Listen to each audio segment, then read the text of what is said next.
موضوع درسی التنبیحات والتخویفات للمؤمنین، سورۃ الحدید، تفسیر ابن کثیر۔ الحمد للہ رب العالمین، والصلاة والسلام علی اشرف الانبیاء وسید المرسلین، سیدنا محمد وعلی آلہ واصحابہ اجمعین۔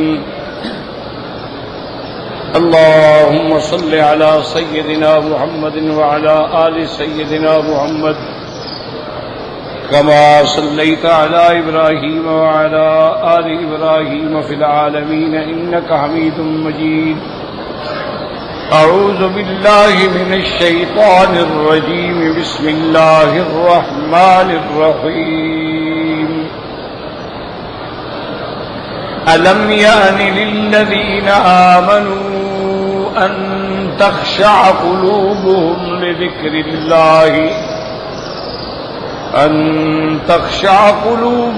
لذكر الله وما نزل من الحق ولا يكونوا كالذين أوتوا الكتاب من قبل فطال عليهم الأمد فقست قلوبهم وكثير منهم فاسقون۔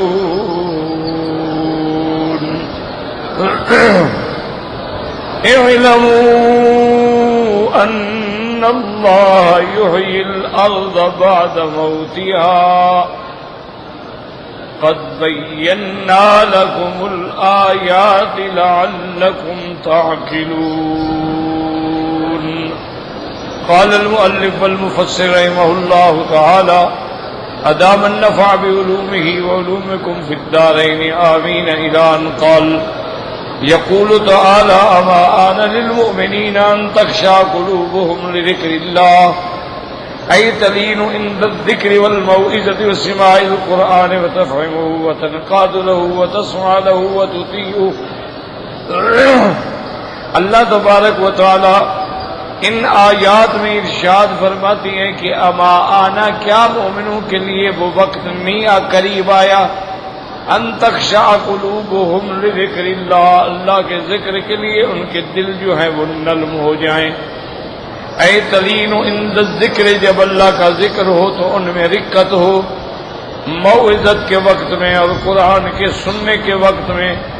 جیسے اللہ نے مومنوں کی صفت بیان فرمائی ہے وَإِذَا تُلِيَتْ عَلَيْهِمْ آيَاتُهُ زَادَتْهُمْ إِيمَانًا، کہ جب مومنوں پہ اللہ کے قرآن کی آیات پڑھی جاتی ہیں تو ان کا ایمان بڑھ جاتا ہے۔ تو اب اللہ پاک فرماتے ہیں کہ کیا وہ وقت نہیں آیا کہ قرآن کو سنیں، سمجھیں اور قرآن کے تابع ہو جائیں اور اطاعت کریں اللہ کے احکام کی؟ یعنی وقت آ چکا ہے، اب کس بات کا انتظار کر رہے ہو؟ قال عبداللہ ابن المبارک رحمہ اللہ تعالی حدثنا صالح المری عن قتادہ عن ابن عباس رضی اللہ تعالی عنہ انه قال ان الله استفتح قلوب المؤمنين فآتبهم على راس 13 من نزول القرآن فقال۔ حضرت عبداللہ ابن المبارک رحمۃ اللہ علیہ حضرت عبداللہ ابن عباس کا قول نقل فرماتے ہیں کہ اللہ تبارک و تعالی نے مومنین کو تقریباً قرآن کے نازل ہونے کے 13 سال بعد یہ تنبیہ آ گئی کہ بھئی تمہارے دل جو ہیں وہ کیوں بجھ گئے ہیں، ان کے اندر وہ کیوں رقت پیدا نہیں ہوتی، ان کے اندر وہ نرمی کیوں پیدا نہیں ہوتی، دلوں کے اندر کیوں شدت آ رہی ہے اور کساوت آ رہی ہے؟ چونکہ مومنوں کے دل جو ہوتے ہیں جب اللہ کا قرآن پڑھا جاتا ہے ان پہ ایک خصوصی کیفیت طاری ہو جاتی ہے۔ جیسے اللہ نے فرمایا اذا سمعوا ما انزل الى الرسول ترى اعینهم تفیض من الدمع، کہ جب وہ سنتے ہیں تو ان کی آنکھیں جو ہیں آنسوں سے بہہ رہی ہوتی ہیں۔ تو دل نرم ہوتا ہے تب آنسو نکلتے ہیں۔ اگر دل میں سخت کساوت آ جائے، دل میں زنگ لگ جائے تو پھر آدمی میں رقت پیدا نہیں ہوتی ہے۔ ورنہ قرآن تو ایک ایسی چیز ہے نا کہ جب اس کو مومن سنتا ہے تو صاف بات ہے کہ اس کے دل کی کیفیتیں تبدیل ہو جاتی ہیں.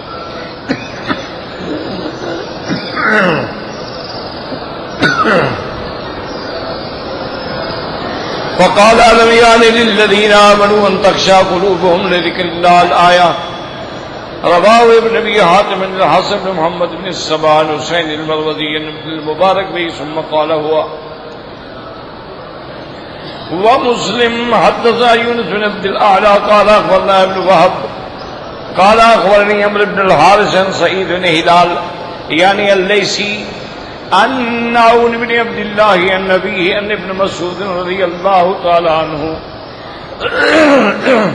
قال ما كان بين إسلامنا وبين أن آتمنا الله بهذه الآية لم يأن للذين آمنوا أن تخشع قلوبهم لذكر الله إلا 4 سنين. اس روایت میں حضرت عبداللہ بن مسعود رضی اللہ تعالیٰ عنہ فرماتی ہیں کہ ہمارے اسلام لانے میں 4 سال بھی نہیں گزرے کہ اللہ کا عتاب آ گیا. یعنی ہماری حالت کیوں بدل گئی ہے؟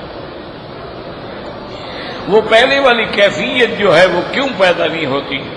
وقد رواه مسلم في آخر الكتاب وأخرجه النسائي عند تفسير هذه الآية عن هارون سيد الأيلي عن ابن وهب وهي وقد رواه ابن ماجه من حديث موسى بن يعقوب الزمعي عن أبي حازم عن عبد الله بن الزبير النبي مثله وجعله من مسند أبي الزبير، لكن رواه البزار في مسنده من طريق موسى ابن يعقوب هي أبي حازم أن عامر عن ابن الزبير المسعود رضي الله تعالى عنه فذكره. وقال سفيان الثوري عن المسعودي عن القاسم قال لا أصحاب رسول الله صلى الله عليه وسلم فقالوا حدثنا يا رسول الله صلى الله عليه وسلم أنزل الله تعالى نحن نقص عليك أحسن القصص قال ثم ملوا ملة فقالوا حدثنا يا رسول الله صلى الله عليه وسلم الله تعالى الله نزل أحسن الحديث ملوا ملة فقالوا حدثنا یا رسول اللہ صلی اللہ تعالی الم یان للذین آمنوا ان تخشع قلوبهم لذکر اللہ وقال قتادہ. اب اس روایت میں آتا ہے حضرت قاسم روایت فرماتی ہیں کہ اصحاب رسول اللہ صلی اللہ علیہ وسلم یعنی کچھ وقت گزر گیا اور ان میں جیسے ہوتا نا کہ آدمی ملول ہو جاتا ہے تو انہوں نے کہا یا رسول اللہ ہمیں کچھ قرآن سنائے ہمارے دلوں کی کیفیت کہی. تو اللہ پاک نے سورۃ یوسف نازل کی نحن نقص علیک احسن القصص. اس کے بعد پھر کیفیت اداسی کی ہوئی. انہوں نے کہا یا رسول اللہ ہمیں سنائے. تو اللہ نے قرآن نازل کیا اللہ نزل احسن حدیث کتابا متشابہا. پھر اس کے بعد ان کا دل بھرا تو انہوں نے کہا یا رسول اللہ ہمیں سنائیں. تو اللہ نے یہ تنبیہ نازل کر دی کہ ابھی بھی وقت نہیں آیا کہ تمہارے دل جو ہے وہ جھک جائیں اور تمہارے دل جو ہے وہ نرم ہو جائیں. ذکر لنا ان شداد نے اس کا یروی ہم رسول اللہ صلی اللہ علیہ وسلم قال ان اول ما يرفع من الناس الخشوع. حضرت شداد بن اوس رضی اللہ تعالیٰ عنہ سے روایت ہے کہ حضور پاک رحمت دو عالم صلی اللہ علیہ وسلم نے فرمایا سب سے پہلے لوگوں کے دل سے وہ خشوع جو ہے وہ اٹھ جائے گا. خشوع نہیں رہے گا، خشیت نہیں رہے گی. وہ جو قرآن پڑھنے پر آدمی پر اثرات مرتب ہوتے ہیں وہ نہیں رہیں گے. بس ایک قرات ہوگی زبان سے پڑھ دیں گے اور لا یتجاوز حناجرہم، وہ ان کے حلقوم سے نیچے بھی نہیں اترے. کیوں؟ جب عمل نہ ہو قرآن پر، جب اللہ کے احکام کا حکم برداری نہ ہو، صرف منزل کے طور پہ ہو جی میں نے منزل پڑھنی ہے، منزل ضرور پڑھ، عمل کرنا ہے کہ نہیں کرنا ہے، اور نہ سمجھ ہے نہ فہم ہے نہ عمل ہے، تو اس پڑھنے کا کیا فائدہ ہوگا؟ اسی لیے حدیث مبارک میں آتا ہے میرے آقا نے فرمایا، رحمت دو جہاں نے فرمایا کہ رب قاری القرآن یقرأ القرآن والقرآن یلعنہ. او کما قال النبی صلی اللہ علیہ وسلم، حضور نے فرمایا ایسے بھی لوگ ہیں جو قرآن پڑھ رہے ہوں گے اور قرآن ان کو لعنت کر رہا ہو۔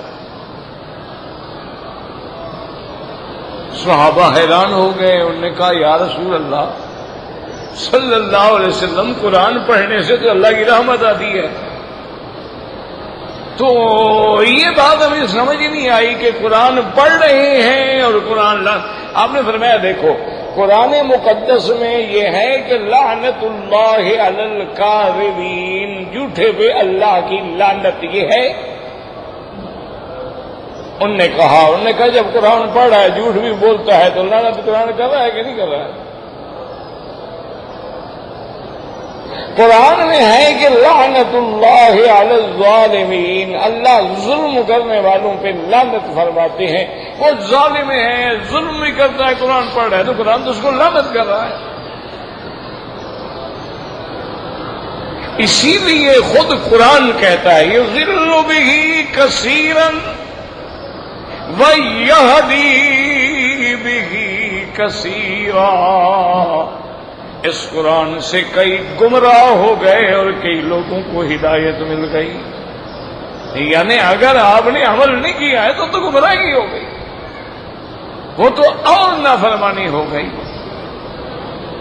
اسی لیے قرآن کی شان ہے، میرے آقا نے فرمایا ان اللہ یرفع بہذا الکتاب اقواما ویضع بہا آخرین، اللہ اس کتاب سے قوموں کو اونچا کر دیں گے اور بعض قوموں کو ذلت میں ڈال دیں گے۔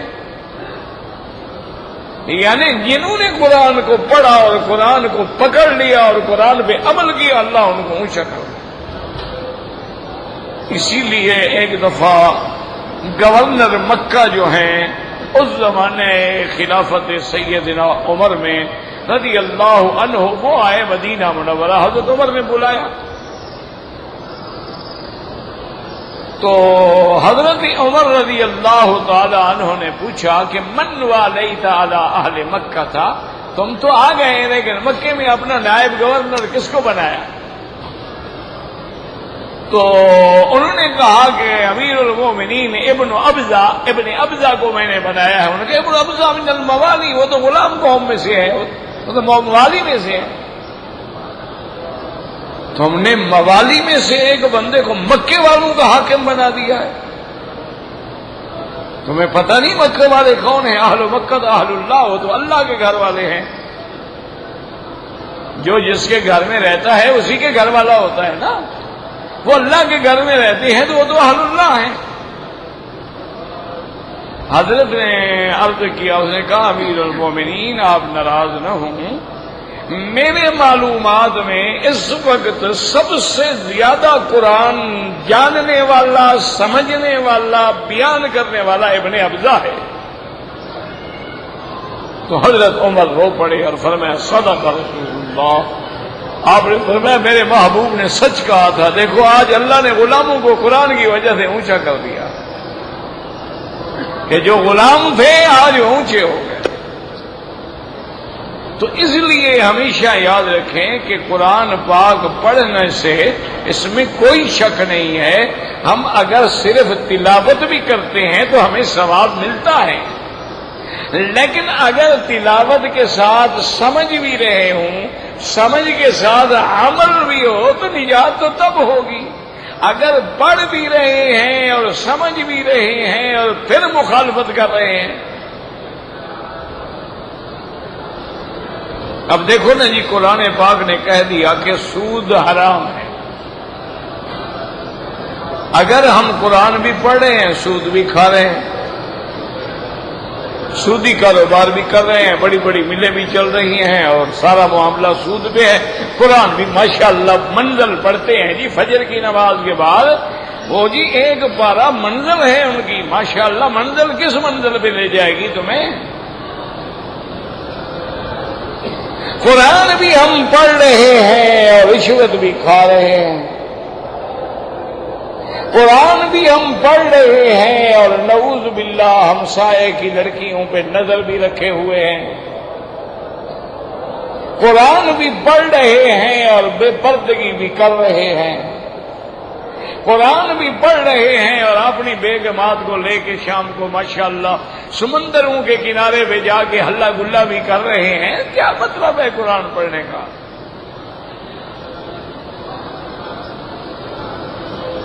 یعنی اللہ سے بھی ڈرانا ہے کہ 24 گھنٹے فیشن میں، اور آج آیت کریمہ کا ختم ہے، دوپٹے اوڑھ کے اور سفید چادر بچھا کے بیٹھ جائیں گی جی آیت کریمہ لا الہ الا لا الہ الا اللہ نہیں جانتا تمہارے دل کے اندر کیا ہے؟ اللہ کے ساتھ فراڈ کر رہے ہو، یخادعون اللہ وہو خادعہم، اللہ فرماتے تم اللہ کے ساتھ دھوکہ کرتے ہو۔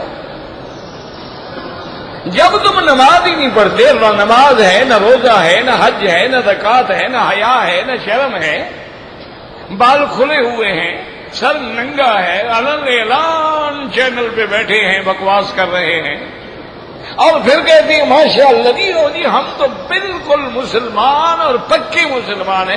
مسلمانوں کے ٹھائکہ کو مولویوں نے لے رکھا ہے۔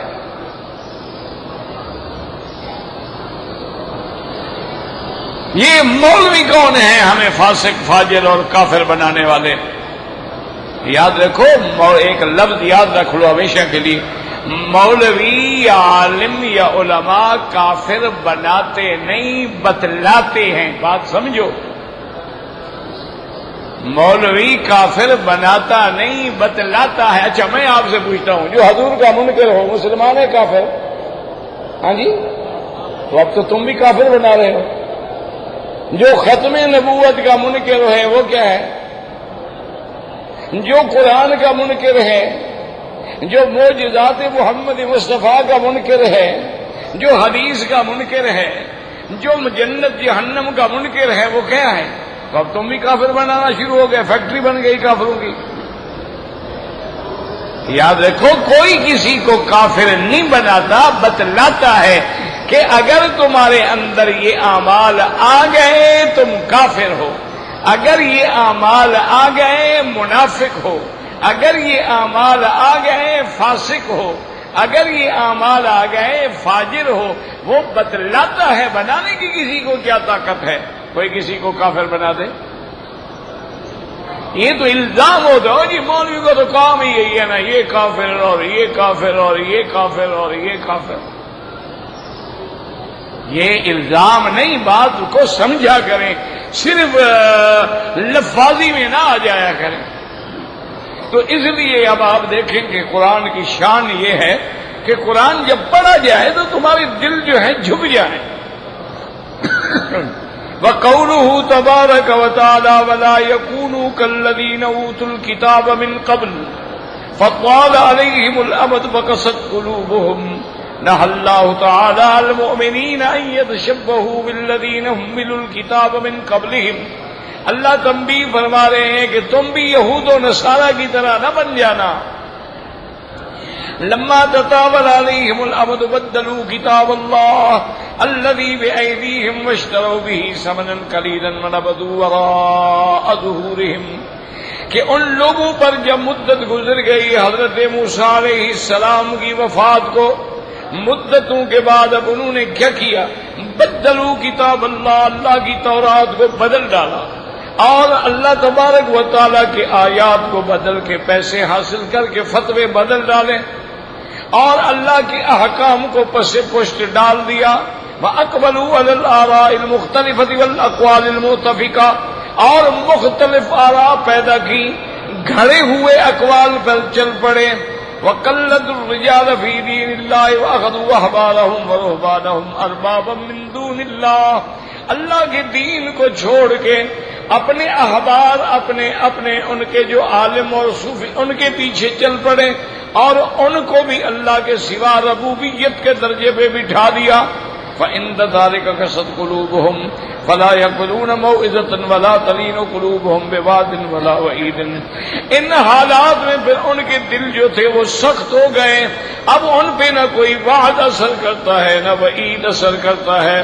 اللہ تبارک و تعالیٰ نے اس لیے فرمایا وَكَثِيرٌ مِّنْهُمْ فَاسِقُونَ، أي في الأعمال فقلوبهم فاسدة وأعمالهم باطنة باطلتن، اب ان کے اعمال جو ہیں، ان کے دل جو ہیں وہ بگڑ گئے، ان کے اعمال جو ہیں وہ بیکار گئے، ان نے تورات بدل ڈالی، احکام بدل ڈالے۔ اگر کوئی بڑا آدمی گناہ کرتا تو فتویٰ بدل جاتا، غریب آدمی کرتا تو اچھا اس کا تو ہاتھ کاٹ دو، اگر کوئی بڑا آدمی چلو جی اس کو 2 جوتے مار کے بھگا دو، اس کو یعنی فتوے بدل دیتے تھے۔ اور حضور پاک صلی اللہ علیہ وسلم کی جو صفت مبارک تورات میں تھی اس کو بھی بدل ڈالا، ورنہ حضور کی شان جو ہے تورات میں، انجیل میں، ہر کتاب میں، یعنی آپ میرے مسلمان بھائی جو ہندوستان سے آتے ہیں وہاں جا کر کسی پڑھے لکھے ہندو سے کہیں کہ ان کا جو رگ وید ہے نا، اس کو کہو مجھے ذرا وہ رگ وید تو دکھاؤ، اس میں باقاعدہ وضاحت سے بشارات موجود ہیں حضرت محمد مصطفیٰ صلی اللہ علیہ وسلم،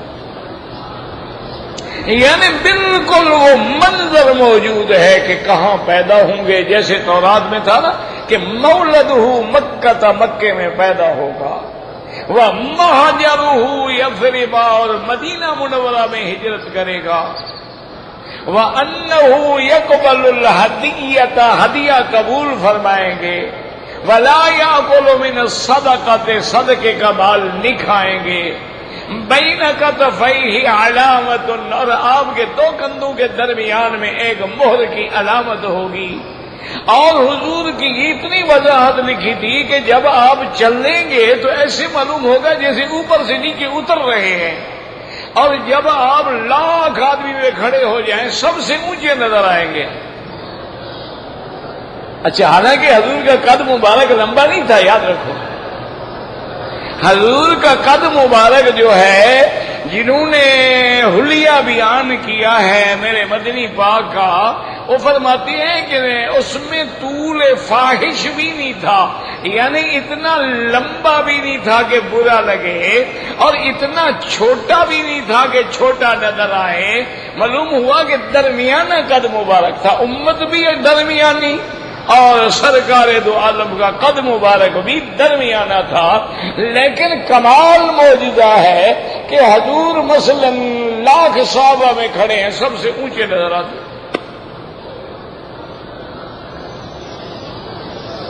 اور کمال یہ تھا کہ میرے سرکار کو اللہ نے ایسی معجزات عطا فرمائے تھے۔ صحابہ کہتے ہیں کہ ہم مینا میں تھے، حضور خطبہ دے رہے تھے، اب 1.25 لاکھ آدمی مینا میں ہو، کسی نے کسی جگہ خیمہ بنا لیا، کسی نے کسی جگہ بنا لیا، کسی نے کپڑا لٹکا لیا، کیوں کسی کے پاس تھا۔ تو فرمایا جب حضور خطبہ پڑھ رہے تھے مسجد خیف میں تو ہم سب ایسے محسوس کرتے تھے کہ ہمارے خیمے میں کھڑے ہو کے حضور خطبہ دے رہے ہیں۔ یہ شان تھی محمد مصطفیٰ کی صلی اللہ علیہ وآلہ وسلم۔ اور ایک صحابی کہتے ہیں سبحان اللہ، وہ کہتے ہیں کہ کان یتکلم، جب حضور سرکار دو عالم بات کرتے تھے، کأن الشمس یجری فی وجہہ، گویا سورج آپ کے چہرے پہ دوڑ رہا ہوتا، اتنا نور ہوتا تھا، اتنا روشنی ہوتی تھی، کأن الشمس یجری علی وجہہ، گویا کہ سورج آپ کے چہرے پہ ہے۔ یہی وجہ تھی نا کہ جب حضور پیدا ہوئے، آپ بچے تھے، آپ یعنی ابھی آپ کو تقریباً 2 سال کی عمر بھی نہیں تھی آپ کی، تو مکے میں بارشیں نہیں ہوئی، لوگ اکٹھے ہوئے دعا کے لیے۔ تو ابھی طالب جو ہے اس نے پتہ کیا کیا، وہ جلدی سے گیا، اور بعض روایات میں ہے کہ عبد المطلب، اور بعد میں ہے کہ ابھی طالب نے وہ حضور کو ایسے ہاتھوں پہ اٹھا کے لے آیا، اور کعبہ شریف کے دروازے کی آپ نے دیکھا چھوٹی سی دیوار آگے بڑی ہوئی ہے، اس عتبۃ الباب پہ رکھ دیا، اور اس کے بعد کہا کہ اللہ ہم آپ سے مانگتے ہیں، عمل تو کوئی نہیں ہے، اور اس خوبصورت چہرے والے کو لائے ہیں۔ اور یاد رکھو، زندہ سے وسیلے پکڑنے میں کوئی جھگڑا نہیں، وسیلہ بادل موت میں جھگڑا ہے، یاد رکھو۔ زندگی میں وسیلے میں کیا جھگڑا ہے؟ زندگی میں تو آدمی بزرگوں کو کہے گا میرے لیے دعا کرو، علماء سے کہے گا میرے لیے دعا کرو، اس میں تو کوئی جھگڑا ہی نہیں۔ اچھا اس کے بعد اللہ کی شان دیکھیں، بارش آ گئی تو ابی طالب نے خوش ہو کے حضور کی شان میں ایک قصیدہ لکھا، وَأَبْيَضَ يُسْتَسْقَى الْغَمَامُ بِوَجْهِهِ، او گورے چہرے والا تیرے چہرے کو دیکھ کے تو بادل بھی جوش میں آ جاتے ہیں۔ حالانکہ ابو طالب کافر ہے، ابو طالب کافر تھا، مسلمان نہیں ہوا ہے، لیکن حضور کے یہ ساری چیزیں جو ہیں کتابوں میں موجود تھی، علامات میں موجود تھی۔ آج جو تورات بدل گئی اس میں بھی صفت محمد مصطفیٰ موجود ہے۔ آج انجیل 4 ہو گئے، ایک نہیں ہے۔ انجیل لوکا ہے، انجیل مکوکس ہے، انجیل یوحنا ہے، چاروں کے اندر اب بھی حضور کی صفت موجود ہے۔ اور جو ہندو حضرات کے وید ہیں ان میں بھی میرے مدنی محمد مصطفیٰ کی صفت موجود ہے، ان کو ماننا پڑے۔ اور بعض کتابوں میں ہندوؤں کے وید میں ہے، یہ بھی لکھا ہوا ہے کہ جب مرنے کا وقت آئے تو وہ کہتے ہیں، وہ ہندی زبان میں اس کا معنی یہ ہوتا ہے کہ نبی کا کلمہ پڑھ لو ورنہ روح نہیں نکلے گی۔ ان کے ویدوں میں لکھا ہو، تم نے تو کام ہی نہیں کیا نا، ہمارا کام تو ہے نا لڑانا، جھگڑا، فلمیں، ڈرامے، فیشن ڈیزائن، ہم نے دین کے لیے تو کوئی کام نہیں کیا، ہم نے تو اسلام کے لیے کوئی، یہ تو اسلام مذہب حق ہے، وہ قائم رہے گا، اس کو دنیا کی کوئی طاقت مٹا نہیں سکتی ہے، ورنہ ہم نے تو کچھ نہیں کیا۔ جو کر رہے ہیں ان پر اعتراض ضرور کیے، جو کوئی دین کی خدمت کر رہا ہے اس پہ الزام ضرور لگائے ہیں، یہ وہابی ہے، یہ تبلیغی ہے، یہ فلان ہیں، یہ فلان ہیں، یہ غلط ہیں، یہ بدعت۔ بابا تم صحیح کام شروع کر دو، غلط رک جائے گا۔ اعتراض کرنے کے بجائے تم صحیح کام شروع کر دو، یا ان کے ساتھ جا کے ان کو بتا دو بھی یہ غلطی ہے، نہیں جائیں گے۔ اچھا اعتراض کون کرتا ہے؟ جو کبھی نہیں جائے گا۔ اچھا مدرسے والے چندہ کھا جاتے ہیں، جی یہ چندے میں چندے خور ہیں، چندہ اعتراض کون کرے گا؟ کبھی 1 روپیہ بھی مدرسے کو چندہ نہیں دیا ہوگا، جو دے گا وہ اعتراض کیوں کرے؟ اعتراض ہمیشہ وہ کرے گا جو اپنا پیسہ طوائفوں پہ لٹائے گا، مجرے میں لٹائے گا، اپنا پیسہ جو ہے زنا میں، شراب میں لٹائے گا۔ کیا مدرسے مولوی اتنی چندہ کھا کھا کے مرتے ہیں، پلتے ہیں ہر وقت چندہ۔ وہی چندہ تو اللہ کے نبی نے بھی کیا ہے، چندہ تو حضور پاک نے بھی کیا ہے، صحابہ سے حضور نے چندہ مانگا ہے۔ مانا یہ ہوتا ہے کہ اس کو ناجائز استعمال نہ کرو، یہ تو نہیں کہ چندہ کرنا حرام ہے، چندے سے تو سارے کام چلتے ہیں۔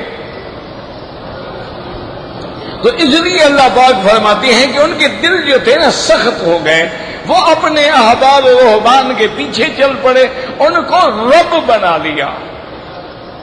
وَكَثِيرٌ مِّنْهُمْ فَاسِقُونَ فَبِمَا نَقْضِهِمْ مِيثَاقَهُمْ لَعَنَّاهُمْ وَجَعَلْنَا قُلُوبَهُمْ قَاسِيَةً يُحَرِّفُونَ الْكَلِمَ عَن مَّوَاضِعِهِ وَنَسُوا حَظًّا مِّمَّا ذُكِّرُوا بِهِ۔ چونکہ انہوں نے اللہ سے عہد توڑ ڈالا تو اللہ نے بھی لعنت کر دی۔ اس لعنت کی وجہ سے وہ ان کا عالم یہ تھا کہ اللہ کی کتابوں کے کلمات کو بدل دیتے تھے، ان کے دل جو تھے سخت ہو گئے، اور جو اللہ نے ان کے لیے لکھا تھا بھول بیٹھے ہیں۔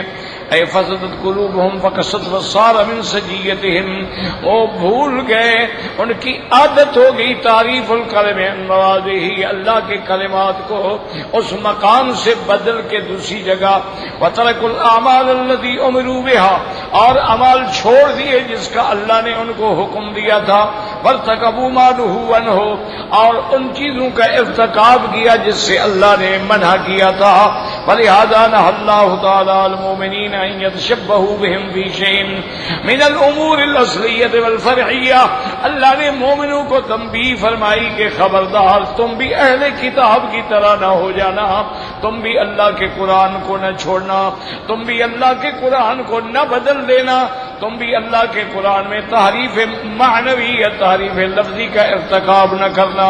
وقد قال ابی حاتم حدثنا ابی قال حدثنا هشام بن عمار قال حدثنا شهاب بن خراش قال حدثنا حجاج بن دينار منصور بن المعتمر الربيع بن ابي ميلة الفزاري قال حدثنا عبد الله بن مسعود رضي الله تعالى عنه حدثنا ما سمعت اعجب الي منه الا شيئا من كتاب الله او شيئا قاله النبي صلى الله عليه وسلم۔ حضرت عبداللہ بن مسعود رضی اللہ تعالیٰ عنہ فرماتے ہیں اللہ کے قرآن سے زیادہ اعجب چیز یا سرکار دو عالم کے فرمان سے زیادہ عجب اور محبوب چیز میں نے کوئی نہیں سنی۔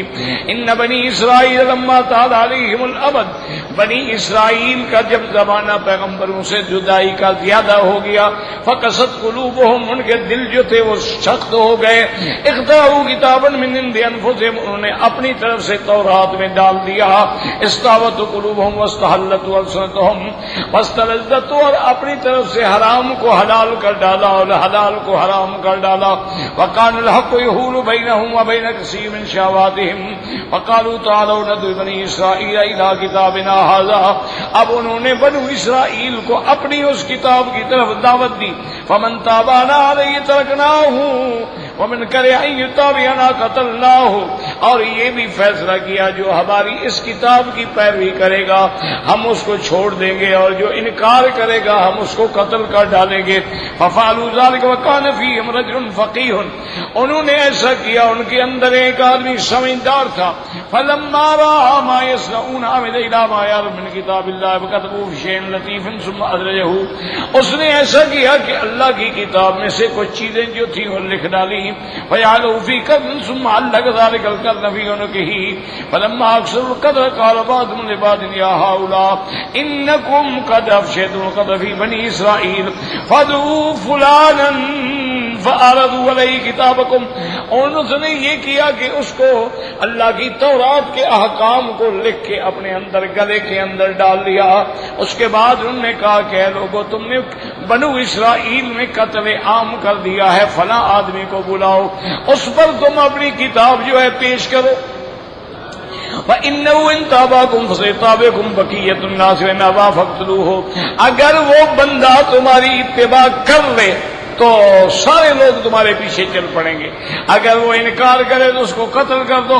فَدْعُوا فُلَانًا ذَلِكَ الْفَقِيهَ فَقَالُوا أَنُؤْمِنُ بِمَا فِي كِتَابِنَا هَٰذَا قَالَ مَا فِيهِ عَارِضُوا عَلَيَّ، اس پر انہوں نے اپنی لکھی ہوئی کتاب پیش کی، اس نے کہا پڑھ کے سناؤ اس کے اندر کیا ہے۔ فَعَارَضُوهُ عَلَيْهِ إِلَىٰ آخِرِ ثُمَّ قَالُوا أَنُؤْمِنُ بِهَٰذَا قَالَ نَعَمْ آمَنْتُ بِمَا فِي هَٰذَا وَأَشَارَ بِيَدِهِ إِلَى الْقَرْنِ فَتَرَكُوهُ، اب جب اس کو کہا کہ کیا تم ہماری کتاب پہ ایمان لاتے ہو، اور نے کہا ہاں میں اس پہ ایمان لاتا ہوں، وہ اشارہ کر رہا تھا جو گلے میں لٹکایا ہوا تھا، وہ تو اصل کتاب تھی نا، تو انہوں نے سمجھا ہماری کتاب کو مان رہا ہے، تو انہوں نے چھوڑ دیا، اس کو قتل نہ کیا۔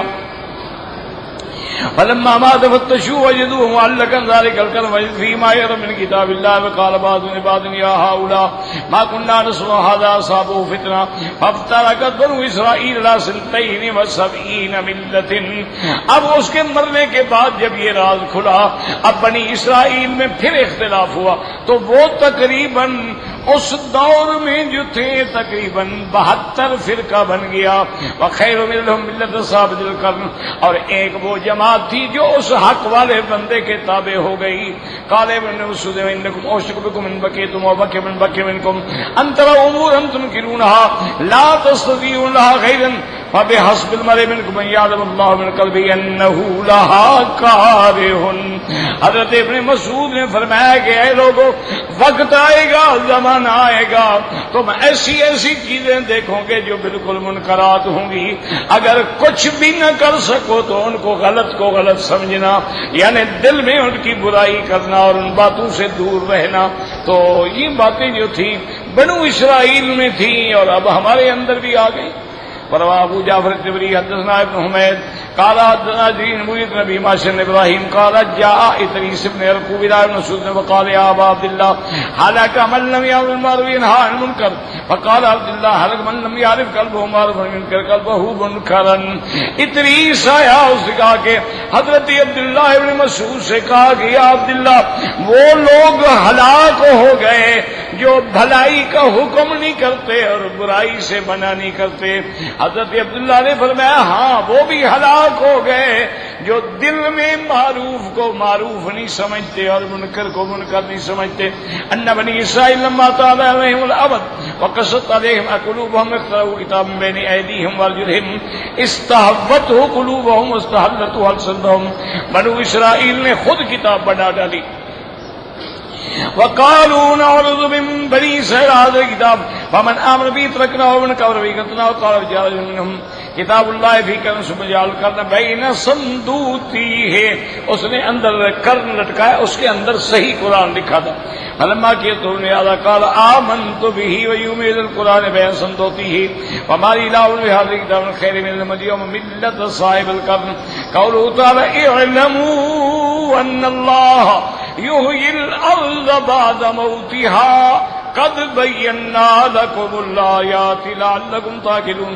فيه إشارة إلى أن الله تعالى، اس میں اشارہ ہے کہ جیسے اللہ مردہ زمینوں کو زندہ کر دیتے ہیں، مردہ دلوں کو بھی قرآن سے زندہ کر دیتے ہیں۔ بعد قسمت یہدی الحیارہ بعد ذلتها وفرج القلوب بعد شدتها، مصیبتوں کے بعد شدت کو کھول دیتے ہیں۔ فكما يحيي الأرض الميتة المجدبة الحامدة، جیسے زمین ہے بنجر ہے، خشک پڑی ہوئی ہے، اس پہ بارش بھیج دیتی ہیں، بالغیث الحتان الوابل، بارش متواتر برس رہی ہے۔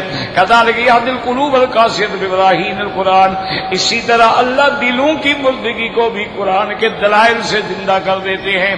وَيُولِجُ إِلَيْهِ النُّورَ بَعْدَ أَنْ كَانَ مُفَّتَّنًا إِلَيْهِ الْوَاصِلُ، جب دلوں میں اندھیرا تھا تو قرآن کی روشنی پھر اندر داخل ہوتی ہے۔ فَسُبْحَانَ الْهَادِي لِمَنْ يَشَاءُ بعد الضلال، اللہ تبارک و تعالیٰ کی ذات ہادی ہے، وہ گمراہی کے بعد بھی جس کو چاہیں ہدایت دے دیں۔ فالمضل من اراد بعد الکمال الذی هو لما یشاء فعال وهو الحکیم العدل فی جمیع الفعال اللطیف الخبیر الکبیر المتعال۔ اس کی شان ہے وہ جس کو چاہے ہدایت دے، گمراہوں کو ہدایت عطا فرما دے، کیونکہ وہ جو چاہیں وہ حکمت والے ہیں، وہ عدل والے ہیں، اس کا ہر حکم، اس کا ہر عمل جو ہے وہ عدل ہے، انصاف ہے، وہ مہربان ہیں، وہ جاننے والے ہیں، وہ سب سے متعالی ہیں۔ اللہ تبارک و تعالی جس کو چاہتے ہیں ہدایت دیتے ہیں اور جس کو چاہتے ہیں گمراہ کر دیتے ہیں۔ واللہ اعلم۔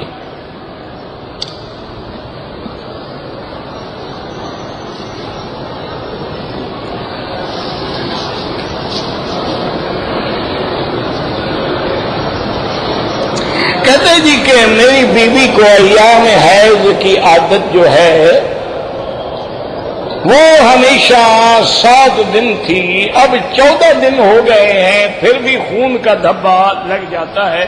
یاد رکھو کہ 10 دن کے بعد حیض نہیں ہوتا۔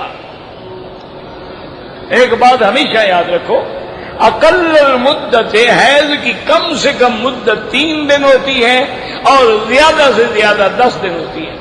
10 دن کے بعد بھی اگر خون آ رہا ہے تو یہ بیماری ہے، استحاضہ ہے، یہ حیض نہیں ہے۔ وہ غسل کرے، نمازیں پڑھے، طواف کرے، سب کچھ کرے۔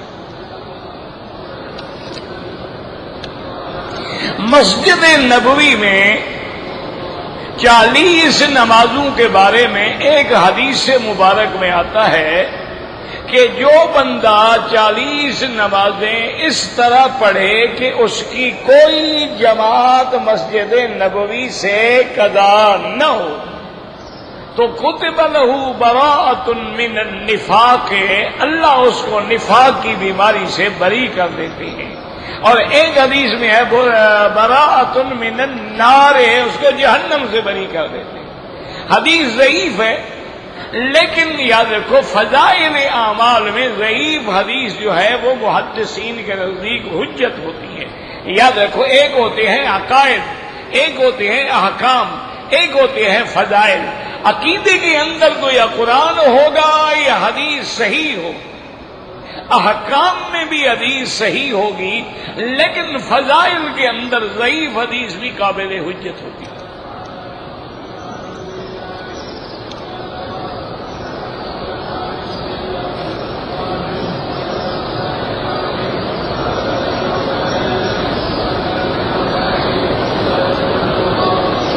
کہتے ہیں جی کہ ایک عورت نے طواف زیارت کیا، ویل چیئر پہ تھی، وہ تھکی ہوئی تھی، سو گئی.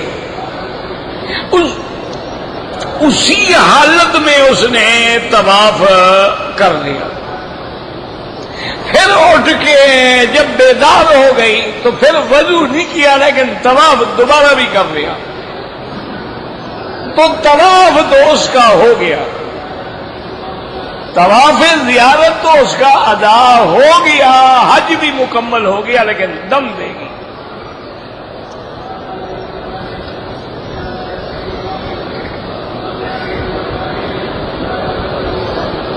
ایک آدمی کراچی سے احرام باندھ کے آیا، اس نے آ کے طواف کیا اور صفا مروہ نہیں دوڑا، اپنے بال کاٹ کے احرام کھول دیا، دم پڑ گئی.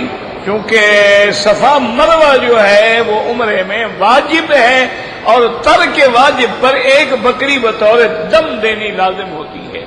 تو میرا بھائی جب تم عمرے پہ آ رہے تھے مسائل پہلے پڑھ لیتے، سمجھ لیتے، غلطی کیوں کرتے؟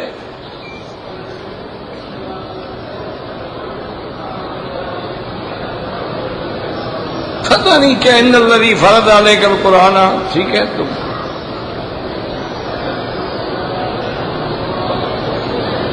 اگر ایک عورت نے احرام باندھا ہوا ہے لیکن ایام حیض آ گئے، کوئی بات نہیں، وہ اپنے مکان میں بیٹھی رہے.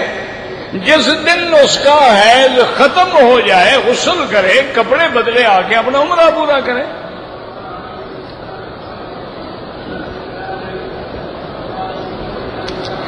اگر میں نے ریاض سے احرام باندھا تھا لیکن وہ چپل جو لیے تھے وہ گم ہو گئے تو میں نے بوٹ پہنے رکھے، کوئی بات نہیں.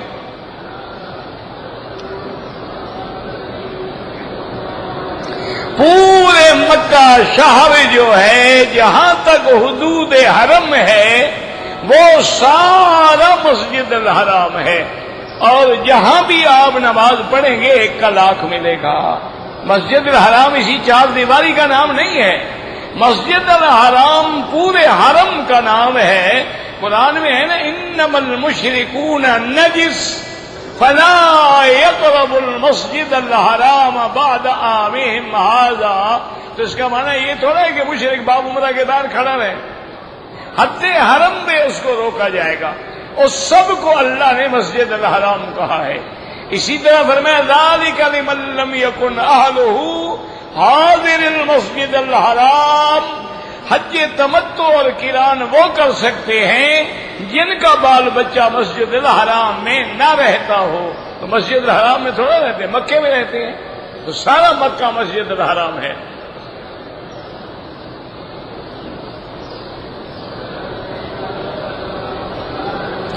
کہتے جی کہ ایک آدمی نے جمعہ میں غلطی ہوئی لیکن امام نے سجدہ سہو نہیں کیا. بہرحال بعض فقہا کہتے ہیں جب مجمع بہت زیادہ ہو تو ایسی خطا پہ نہ کرے تاکہ لوگوں کو سمجھ نہیں آئے گا، نمازیں برباد ہو جائیں گی. کیونکہ اگر غلطی ہو گئی ہے لیکن مجمع اتنا بڑا ہے تو اس لیے اگر نہیں کیا نماز پھر بھی ہو جائے گی. لیکن بہتر یہ ہے کہ نماز لوٹاؤ.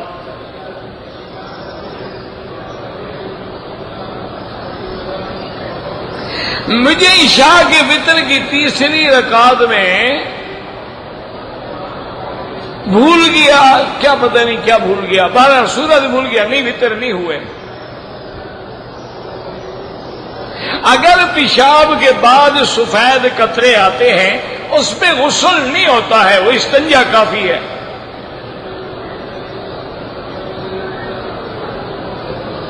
کبھی کبھی نماز میں ہم تشہد پڑھ رہے ہوتے ہیں، درود پڑھ رہے ہوتے ہیں، ابھی ہماری دعا پوری نہیں ہوتی کہ امام سلام پھیر دیتے، ہم بھی امام کے ساتھ سلام پھیریں گے، ہم امام کے تابع ہیں۔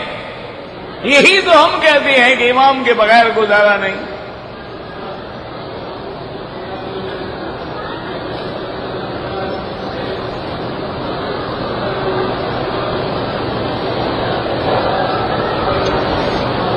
اگر ایک باپ کے 3 بیٹے ہیں، ایک بیٹے نے الگ کام شروع کیا، باپ نے پیسہ نہیں دیا ہے، تو اس کی جائیداد میں بھائی شریک نہیں ہے۔ بھائی تو جو باپ سے وراثت آئے گی شریک ہے۔ حضرت علی کی پیدائش مکے میں ہوئی تھی۔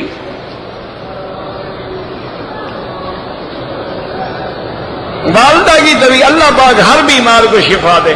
اگر صفا مروہ سے شروع کرو ادا نہیں ہوگی، دوبارہ کرو، چونکہ تو قرآن ہے، ان الصفا والمروہ من شعائر اللہ۔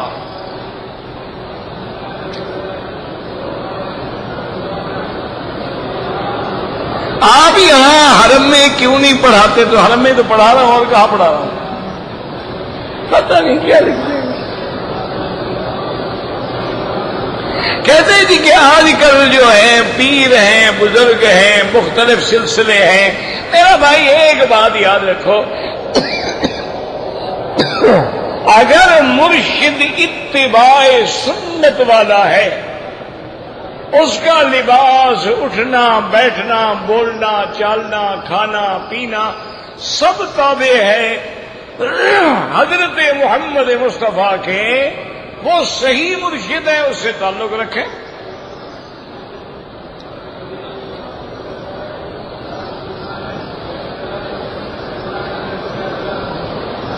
اگر ایک آدمی نے عمرے میں طواف بھی کر لیا، صفا مروہ بھی دوڑ لی، سر کے بال نہیں مڈائے تھے کہ مونچھیں بنا لی، اگر تھوڑے بال کاٹے ہیں تو 2-4 ریال خیرات کر دے، اگر پوری مونچھیں کاٹی ہیں تو دم پڑ گیا۔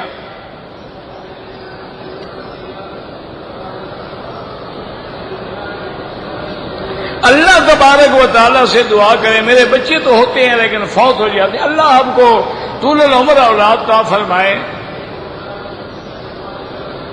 میں اپنی بیوی کی طرف سے عمرہ کر سکتا ہوں، آپ اپنے لیے کریں، اس کے لیے دعا کرو۔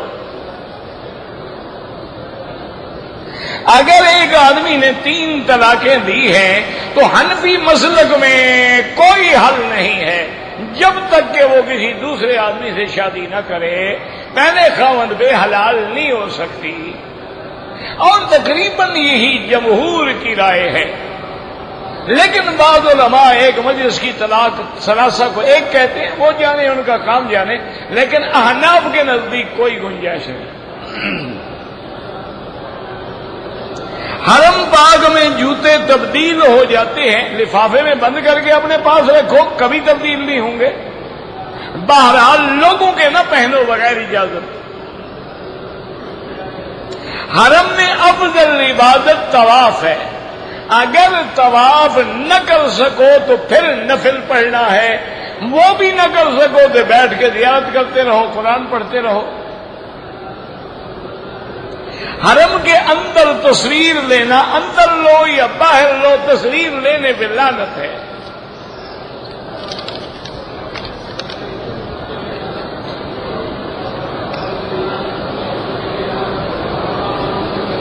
اگر آپ نے دوبارہ عمرہ کیا ہے اور سر سے بال کٹا چکے تھے اور دوبارہ عمرے میں نہیں کٹائے، دم پڑ گئی، بال ہوں یا نہ ہوں اس طرح پھروانا پڑے گا۔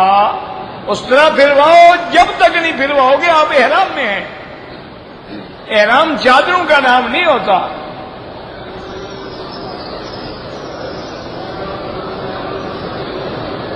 میں نے حالت احرام میں خوشبو والے صابن سے ہاتھ دھو لیے، 1-2 ریال خیرات کر دو۔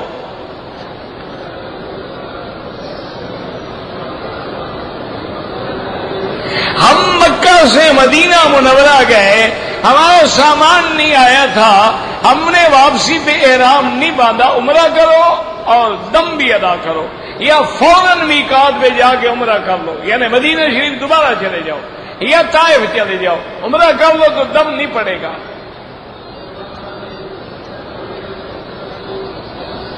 صابن سے ہاتھ دھونے میں کچھ نہیں ہوتا، 1-2 ریال خیرات کر دو۔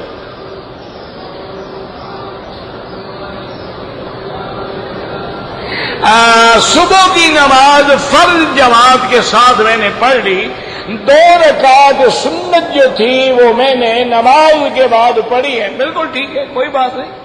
افضل یہ ہے کہ سورج نکلنے کے بعد پڑھو، لیکن اگر کوئی فجر کے بعد بھی پڑھ لے تو ادا ہو جاتی ہے۔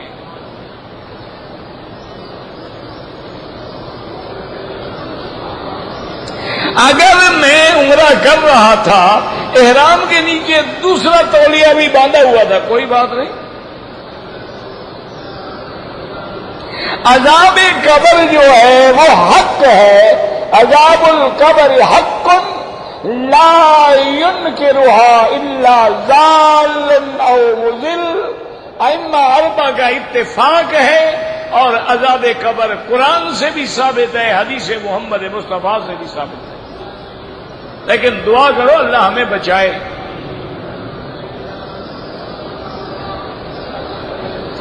اگر طواف کے پہلے 3 چکروں میں وضو ٹوٹ گیا، جب بھی ٹوٹ جائے چھوڑ دو، وضو کرو پھر پورا کرو۔ کہتے ہیں جی کہ ظہر عصر میں مطاف خالی ہوتا ہے، لیکن امام کے پیچھے بھی صفیں موجود ہوتی ہیں، اور جو دور ہے ان کو بھی صفیں نظر آ رہی ہوتی ہے، تو نماز ہو جاتی ہے۔ افضل یہ ہے کہ اتصال ہو۔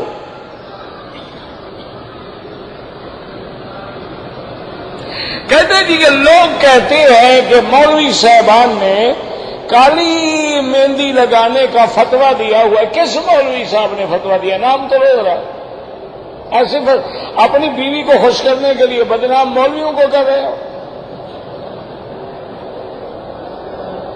کسی مولوی نے فتویٰ نہیں دیا۔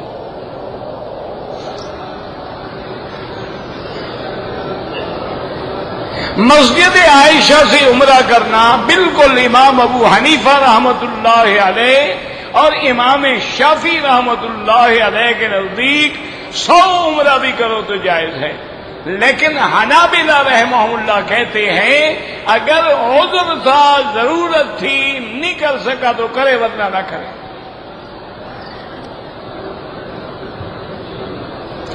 آپ طواف اپنے لیے کیا کریں، دوسروں کے لیے نہ کیا کریں، ان کے لیے دعا کیا کریں۔ طواف جب ہم ختم کریں گے، آخری اشارہ کریں گے تو پھر بسم اللہ نہیں کہیں گے، بس اللہ اکبر وللہ الحمد۔ بسم اللہ اللہ اکبر تو شروع میں ہوتا ہے، بسم اللہ ہمیشہ شروع، یہ نہیں کہ ہر دفعہ بسم اللہ اللہ اکبر۔